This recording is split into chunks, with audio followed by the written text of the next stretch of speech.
This is not a theory. It is our reality today. Across our communities, young people are finishing school every year.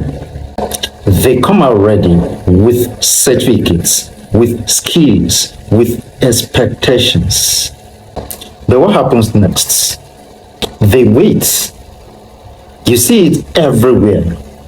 Graduates at home for months, some for years, going from one application to another, checking their phones, following up, hoping for a call.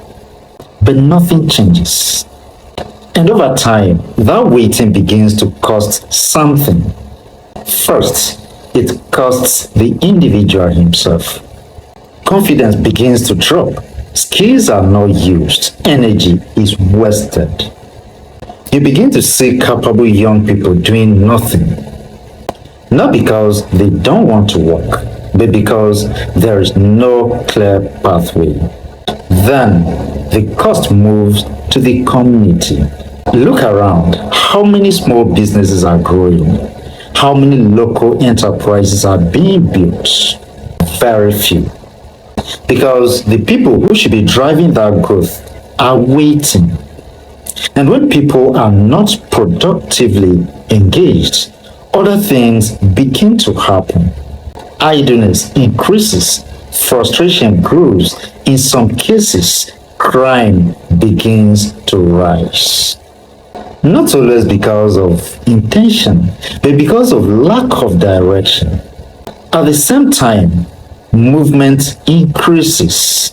Young people leave from local governments to cities, not because they have opportunities there, but because they believe something might happen. And what happens? Pressure builds in the cities, while our local communities become weaker. So we are not just losing people, we are losing potential. And then there is the cost to government. Resources are invested in education every year.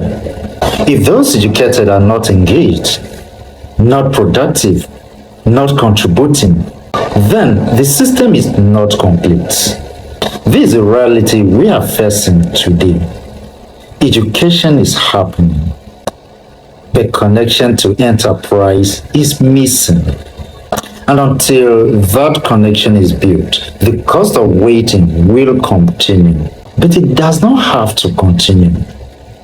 In our next conversation, we will look at why many empowerment efforts today are not producing lasting results and what is missing in the system. Because empowerment is not an event. It is a system that must produce results. This is the representative exploring ideas that strengthen governance and transform representation, one idea at a time.